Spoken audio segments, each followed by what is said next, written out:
Welcome back to Psych Vids. Today we are focusing on the Gruen Effect. In this explainer, we're going to explore the fascinating psychological and architectural strategies designed to literally hijack our intentions. We'll see how the very environments we walk into every single day are meticulously engineered to bypass our rational minds and turn us into spending machines. All right, let's dive right in.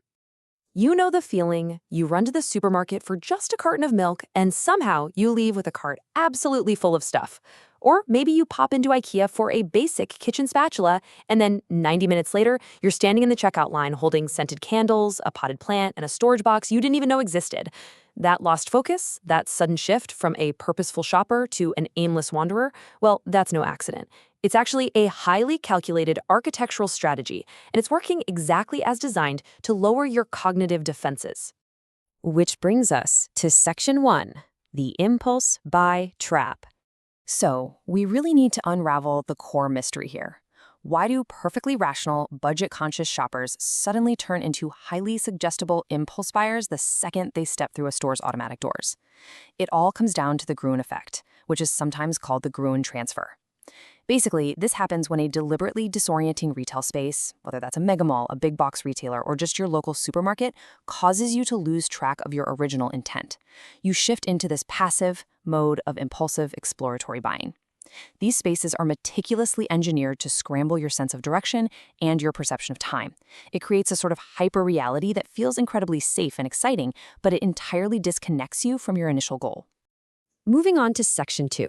The architect who hated malls. Now, this is where the story gets really fascinating from a human interest angle, because this manipulative psychological trap is actually named after its inventor, a guy named Victor Gruen. But as we'll see, the way we experience his concepts today was absolutely not his original plan. Gruen was a Vienna-born architect who fled Nazi-annexed Austria back in 1938. Fast forward a bit to 1956, and he designs and builds the Southdale Center in Edina, Minnesota. This was the very first fully enclosed shopping mall in the United States. And his original intent was deeply utopian.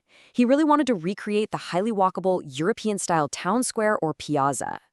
He envisioned this communal third place, filled with fountains, art, and social spaces to combat suburban isolation and get us less reliant on cars. But unfortunately, by the 1960s, retailers and developers realized they could maximize their profits by stripping out those community elements and keeping only the disorientation mechanics that sold more goods.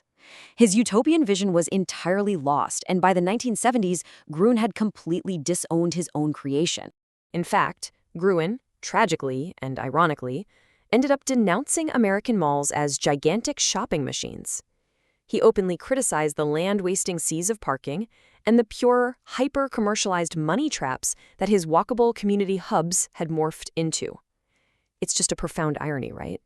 The man who set out to create community connection ended up creating the ultimate engine for consumer disorientation. Let's jump into Section 3, hacking your brain.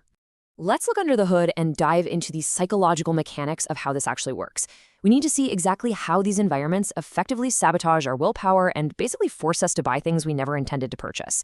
So when you enter a store with a strict list, you're using System 2 thinking. That's your deliberate, planned, and focused mind. But the Gruen Effect, it thrives on cognitive overload, the intentionally confusing layout, the lack of straight sightlines, and the sheer volume of sensory data quickly drain your mental resources. This leads to severe decision fatigue. And when your brain gets tired, it takes the path of least resistance. It abandons that focused System 2 planning and just defaults to System 1 thinking. System 1 is impulsive, it's emotional, automatic, and highly suggestible. In an instant, you shift from a purposeful navigator right into an aimless, highly profitable browser. Retailers use very specific sensory manipulations to force that psychological shift. Maze layouts and curved paths remove straight sightlines, which prevents you from planning a quick escape route. The lack of visible clocks or windows creates temporal distortion. It's like this timeless void where you lose your connection to the outside world, making a 2-hour shopping spree feel like 20 minutes. Then you have the auditory and olfactory hacking. Slower ambient music tempos actually cause you to subconsciously slow your walking pace, and studies show that increases spending. Combine that with scent marketing, like pumping in the smell of fresh-baked goods or crisp linen to trigger emotional comfort, and then placing high-margin impulse items at navigational choke points like the checkout aisle, well, your willpower never really stood a chance, did it? Now, it's crucial to distinguish real psychological tactics from the myths.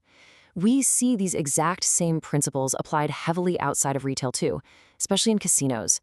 They absolutely use those timeless, windowless, maze-like floor plans to induce the Gruen transfer. But we should impartially clarify that the commonly cited claim about casinos pumping in extra oxygen to keep gamblers awake, yeah, that's largely an urban legend. The architecture, the deceptive lighting, and the layout, they're more than enough to manipulate human behavior without needing to alter the oxygen supply. Which brings us to Section 4, the digital Gruen effect. We're taking this beyond physical spaces now to explore how this exact same 70-year-old architectural strategy has evolved, and it's found a new home right in our pockets during the digital era. On the physical side of the equation, we have environments with their maze layouts, missing clocks, and forced walking paths. But on the digital side, we see the exact equivalents, the infinite scroll, auto-playing videos, and those endless customers also bought recommendation loops. Apps and online stores act as perfectly engineered virtual malls. By design, they deliberately remove intentional stopping points to keep you in this endless browsing loop. So doom scrolling through social media or going on a late-night online shopping binge, that is just the Gruen transfer happening on a screen instead of a physical floor.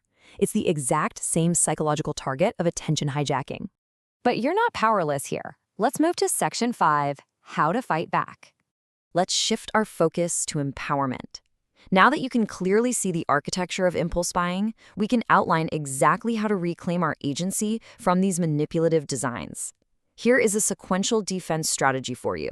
Step 1, write a physical list. Step 2, set a strict time limit for your trip. Step 3, single task the errand. Go in, get exactly what you need, and get out. The psychology behind this is simple but highly effective. By externalizing your intent, meaning you physically write it down or set a firm timer, your goal actually survives the environmental disruption.